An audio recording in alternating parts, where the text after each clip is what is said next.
नमस्कार मित्रों, मैं Arun sir new concept study centre में आपका हार्दिक अभिनंदन एवं स्वागत करता हूं।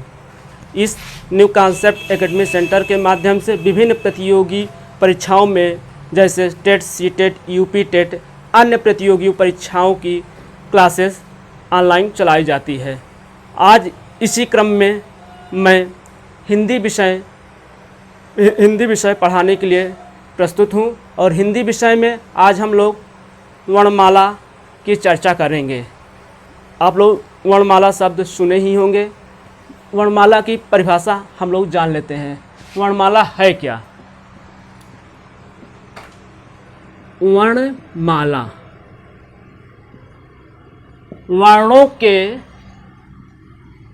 वर्णों के व्यवस्थित समूह को वर्णमाला कहते हैं। किसके व्यवस्थित स्वरूप को, समूह को? वर्णों के व्यवस्थित समूह को हम क्या कहते हैं? वर्णमाला कहते हैं। वर्णमाला कुल 52 होते हैं। कितने होते हैं? 52। और 52 को विभिन्न भागों में बांटा गया है। पहला है स्वर। स्वर कितने होते हैं? 11 स्वर होते हैं। स्वर के बाद व्यंजन कुल 33 होते हैं। व्यंजन के बाद अयोगवाह कुल 2 होते हैं। संयुक्ताक्षर 4 होते हैं। द्वित व्यंजन 2 होते हैं। अगर हम इसको जोड़ेंगे तो आपका 52 आएगा। इसी क्रम में हम आज स्वर की चर्चा करेंगे। स्वर की चर्चा करने से पहले हम थोड़ा इधर जान लेते हैं कि भाषा है क्या। भाषा देखिए, भाषा के 2 रूप होते हैं। एक तो आपका लिखित होता है और एक मौखिक होता है। मौखिक जो ध्वनि होती है, मौखिक ध्वनि होती है। अगर ध्वनि हम निकालें और ध्वनि को ही अगर हम लिख देते हैं, वही हमारा वर्ण कहलाता है। और उस व्यवस्थित क्रम में लिख देते हैं, वही क्या कहलाता है? वर्ण कहलाता है। और वर्ण को हम लिखित भी कहते हैं। इसी प्रकार आपके परीक्षाओं में चाहे टेट हो, चाहे सीटेट हो, चाहे एमपी टेट हो, चाहे आपके टीजीटी, पीजीटी में एक क्वेश्चन बहुत बार पूछा गया है कि भाषा की लघुत्तम, न्यूनतम या छोटी इकाई क्या है? तो हम जान लेंगे, ध्वनि या वर्ण है। क्या है? भाषा की लघुत्तम, न्यूनतम, छोटी इकाई ध्वनि या वर्ण है। आइए हम लोग स्वर की बात कर रहे थे। स्वर को हम जानेंगे। स्वर है क्या? देखिए, स्वर की परिभाषा हम जान लेते हैं। स्वर है क्या? बहुत जरूरी परिभाषा है। जिन वर्णों का उच्चारण बिना किसी विघ्न, बाधा या अवरोध के हों, उसे हम क्या कहते हैं? स्वर कहते हैं। स्वर को मूलतः 3 भागों में बांटा गया है।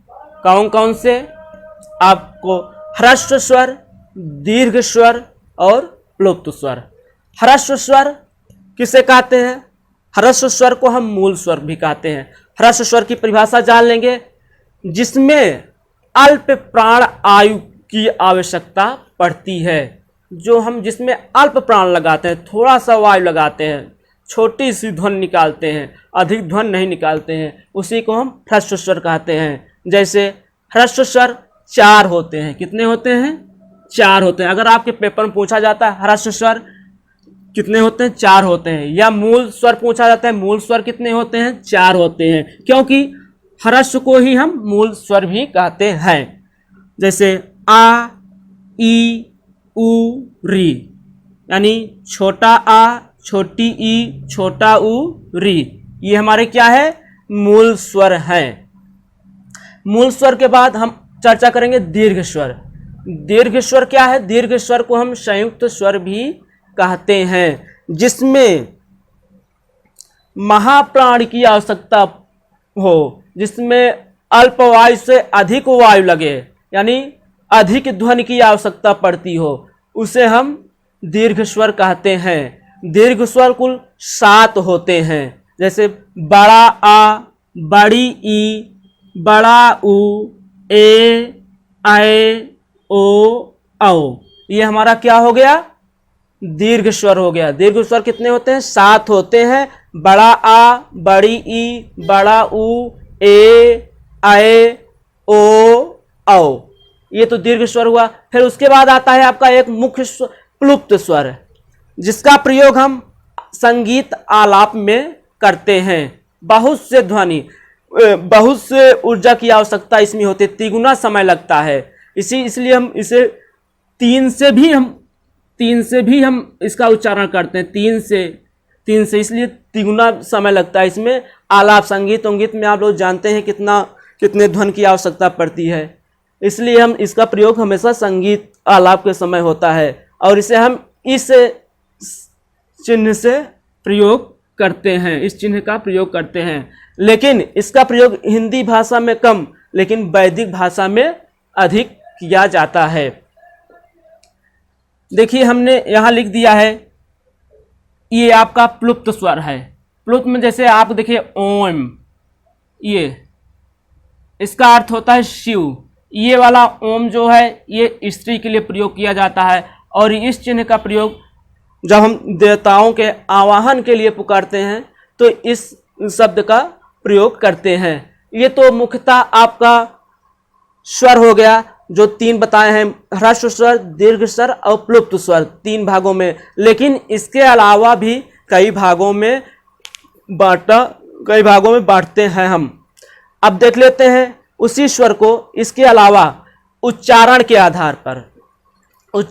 आधार पर हमारे कुल 6 बताए गए। उच्चारण के आधार पर 6 भागों में बांटा गया है। ये 6 भाग है आपका। पहला कंठ, तालु, ओष्ठ, मूर्धन, कंठ तालु और कंठ ओष्ठ। तो ये है आपका कंठ, जो कंठ से शब्द निकलता है आपका छोटा आ और बड़ा आ। तालु, ई यानी छोटी ई और बड़ी ई। ओष्ठ, छोटा ऊ और बड़ा ऊ। मूर्धन से निकलने वाला है री। कंठ तालु, अब देखिए इसमें कंठ और तालु दोनों का प्रयोग किया गया है। ए, ऐ। अगर पूछता है कंठ तालु स्वर कौन सा है, तो आप लोग क्या बताएंगे? ए और ऐ। और कंठ और ओष्ठ दोनों से मिलकर बना है कौन? ओ और औ। ये आपके जो हमने बताए हैं, ये उच्चारण के आधार पर 6 भागों में, ये बहुत पूछा जाता है आपके हर परीक्षाओं में कि कंठ से निकलने वाला स्वर कौन सा है? आ। तालु से ई, ओठ से ऊ, मूर्धन से री, और कंठ तालु से ए, ऐ, कंठ ओठ से ओ, औ। तो ये उच्चारण के आधार के बाद हम लोग उच्चारण प्रयत्न के आधार पर स्वर के भेद जानेंगे। उच्चारण प्रयत्न के आधार पर स्वर के 4 भेद होते हैं। पहला है विवृत, अर्धविवृत, संवृत और अर्धसंवृत। ये विवृत क्या है? जिसके उच्चारण के समय मुंह पूरा खुला रहता है। मतलब अगर हमारा मुंह उस उच्चारण करने में मुंह पूरा खुला रहेगा तो हमारा क्या हो गया? वो विवृत हो गया। जैसे बड़ा आ क्या है? हमारा विवृत है, क्योंकि इसको पुकारने में हमारा मुंह क्या होता है? पूरा खुला रहता है। उसके बाद अर्धविवृति, जिसके उच्चारण के समय मुंह आधा खुलता है, यानी पूरा ना खुला होकर आधा मुंह खुलता है, वह हमारा क्या होता है? अर्धविवृत होता है। जैसे ए, औ। क्या है? हमारा अर्धविवृत है, क्योंकि इसके उच्चारण के समय हमारा मुंह क्या होता है? सिर्फ आधा ही खुलता है। उसके बाद संवृत स्वर, जिसके उच्चारण में मुंह लगभग बंद रहता है। मतलब जो हमारा मुंह है ना तो पूरा खुलता है ना आधा खुलता है, लगभग बंद ही रहता है, समझिए उसको। जैसे छोटी ई, बड़ी ई, छोटा ऊ, बड़ा ऊ, ई उ। ये क्या है? चारों हमारा समृद्ध है। यानी समृद्ध कितने होते हैं? 4 होते हैं। ई उ। और विवृत कितने होते हैं? 1 होते हैं, बड़ा आ। अर्ध विवृत कितने होते हैं? 2 होते हैं, ए औ। और समृद्ध 4 होते हैं, ई उ। इसके बाद आता है आपका अर्ध समृद्ध, जिसके उच्चारण में मुंह आधा बंद रहता है। यानी अभी हमने वहां पर पढ़ा, हमने मुंह लगभग हमारा पूरा बंद रहता है, लेकिन जो हमारा अर्ध समृद्ध है, अर्ध मतलब आधा ही होता है, जिसके उच्चारण मुंह आधा बंद रहता है। जैसे ए ओ, क्या है ये? ए ओ। कितने अर्ध समृद्ध कितने होते हैं? 2। कौन कौन से? ए ओ। ये हो गया। तो ये हमारा उच्चारण प्रयत्न के आधार पर स्वर के भेद हमने जाना। कितने होते हैं? 4 होते हैं। विवृत होते हैं, अर्ध विवृत होते हैं, समृद्ध होते हैं और अर्ध समृद्ध होते हैं। विवृत होते हैं 1, अर्ध विवृत आपके 2 होते हैं, समृद्ध 4 होते हैं और अर्ध समृद्ध 2 होते हैं। अगर पूछा जाता है स्वर उच्चारण प्रयत्न के आधार पर विवृत के कितने भेद होते हैं? 1। तो ये आप लोग नोट कर लीजिएगा। उसके बाद हम आते हैं जिह्वा। जिह्वा मीन्स जीभ। जीभ स्थान के आधार पर स्वर के कितने भेद होते हैं? यह कौन कौन से स्वर होते हैं जीभ के आधार पे, जिह्वा के आधार पर, जिह्वा स्थान के आधार पर? तो जिह्वा स्थान के आधार पर हमारे 3 स्वर के भेद बताए गए हैं। पहला है अग्र स्वर। अग्र मीन्स क्या होता है? आगे, मध्य बीच में, पश्च पीछे। अग्र माने आगे, जिनका उच्चारण जिह्वा के अग्र भाग से होता है। यानी जो हमारा जीभ है उसके आगे भाग से होता है, उसी को हम क्या कहते हैं? अग्र स्वर कहते हैं। अग्र स्वर आपके 4 होते हैं। कौन कौन से? छोटी ई, बड़ी ई, ए ऐ। ये हमारा क्या है? अग्र स्वर है। छोटी ई, बड़ी ई, ए ऐ। उसके बाद आता है आपका मध्य स्वर। मध्य मतलब बीच में, मध्य मीन्स बीच, जिनका उच्चारण जिह्वा के यानी जीभ के मध्य भाग से होता है। जैसे छोटा आ। छोटा आ का उच्चारण क्या है? मध्य, जिह्वा के मध्य भाग से निकलता है। इसी को हम कहते हैं मध्य स्वर कहते हैं। मध्य स्वर क्या है हमारा? आ, छोटा आ। उसके बाद आता है पश्च स्वर। पश्च मीन्स पीछे, पीछे वाला स्वर, जिनका उच्चारण जिह्वा यानी जीभ के पीछे भाग से होता है, यानी पीछे, एकदम पीछे।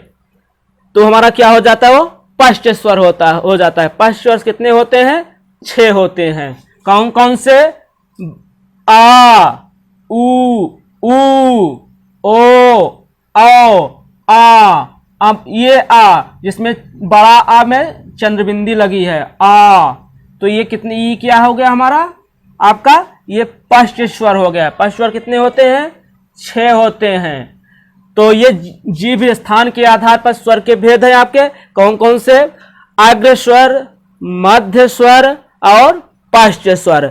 अग्र स्वर किसे कहते हैं? जिसका उच्चारण जिह्वा के आगे भाग से या अग्र भाग से होता है। जैसे ई, ए ऐ। अब मध्य स्वर, जिनका उच्चारण जिह्वा के मध्य भाग से होता है। जैसे छोटा आ। और पश्च स्वर, जिनका उच्चारण जिह्वा के पीछे भाग से होता है। पश्च स्वर 6 बतलाए गए हैं। बड़ा आ, उ, ओ, औ, आ। ये आपका ये हमने वर्णमाला के अंतर्गत स्वर पढ़े हैं, स्वर के कितने भेद होते हैं, किस किस आधार पर बांटा गया है। अब इसके बाद हम लोग व्यंजन पढ़ेंगे। व्यंजन है क्या, व्यंजन को कितने भागों में बांटा गया है, इसके आगे के वीडियो में हम व्यंजन की चर्चा करेंगे।